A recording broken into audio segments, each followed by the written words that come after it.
And I remember watching one of your poems, and you speak about the difference between Pyaar and Ishq. And I've watched that a few times, but I want you to explain it. What's the difference between Pyaar and Ishq? Okay, great. So, Pyaar is a stage of Ishq. So, when we talk about the Sufi concept of Ishq, you've seen those whirling dervishes that go around in their white robes Yeah, and they're yeah. roaming around. So, they believe in the concept of Sufi Ishq. And when we talk about Sufi Ishq, there are 7 stages of Sufi Ishq. Love, which is Pyaar, Mohabbat, is one of the stages. Do you want me to tell you what the 7 Yeah, stages are? yes. Okay. So the first stage is dilkashi, attraction. Second stage is uns, infatuation. Third stage is aqidat, trust. You start trusting the person, you're attracted to them, you're infatuated. You start telling them about your hopes, dreams, desires, insecurities, fears. Then comes pyar. So it is one of the stages that you cross when you are completing your journey of ishq. Then you come to the next stage, which is ibadat, which is worship.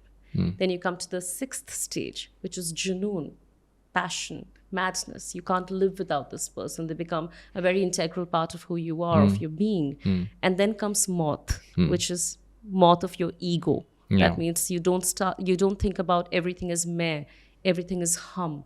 Yeah. That's ishq, when you reach that stage of being one with your lover. In Sufism, it is about being one with your creator. But in terms of Sufi ishq, which is what I believe in, it is about being one with your lover as well. So for me, Pyaar is a stage and ishq is the destination. So a lot of people think I diss Pyaar, and a lot of people think it is as simple as Pyaar Hindi hai, ishq Urdu hai. Yeah. But it is not as simple as that in my head. You know, as a creator, I can take that creative license and make something of it. And the Sufi concept of ishq is a very old concept of ishq. I'm not the one to have made it. Yeah. So, yeah. No, I asked you that because one of the things I've seen people struggle with the most, Yeah. especially considering we're so connected in today's world, Yeah. is just building relationships, building friendships, building some form of human connection. Because, Yeah.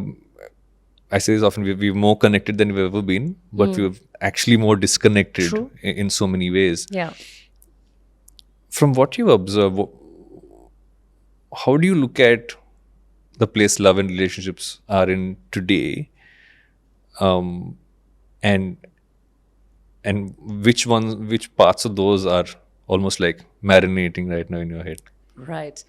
So something very interesting that you spoke about was the Harvard study of happiness, Yeah. which talks about how your happiness is because of the relationships that you surround yourselves with.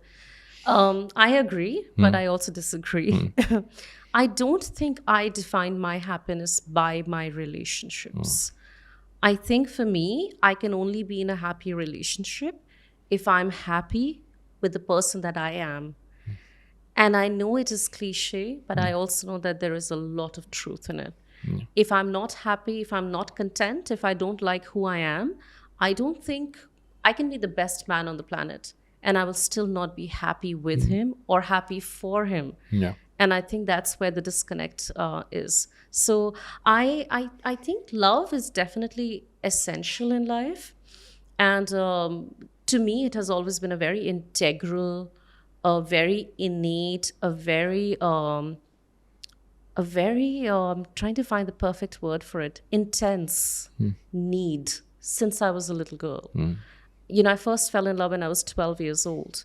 And at that point, your parents and your teachers convince you that it is infatuation. I think that's the first time we come across the word infatuation. Yeah. Because they all are trying to convince you that it is Yeah. not love. But to me, that is the purest form of love there is. Because, you know, it is love. Yeah. It is a form of love. It is, you know, one of the stages, Yeah. so to speak. And since then, I knew that this is a need that needs to be fulfilled in my life. And it needs to be fulfilled in such a way wherein it consumes who I am, my being.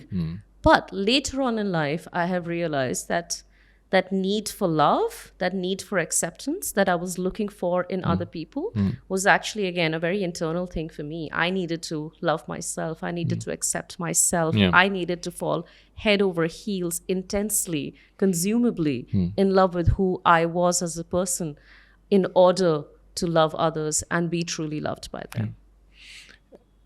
I forget who said this, but there's this whole point of you can't ask somebody else to fill a hole. Yes. I think it was. Did it say in your heart, but within you, which you can't fill yourself?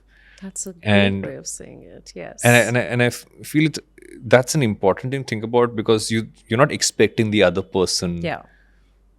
to make you feel whole, and that also sets like So much expectations. responsibility on Yeah, them, you yeah. know. You are making other people responsible for your happiness. That is so wrong and so unfair Yeah. on them, because they are suddenly walking around with all this weight on their shoulders that, oh my God, I need to make Priya happy. But Priya needs to make Priya happy. Yeah. And that's how the circle starts and it sustains. But you learn it later in Yeah. life. Did that make you rethink things? If it did, make sure you check out the full episode.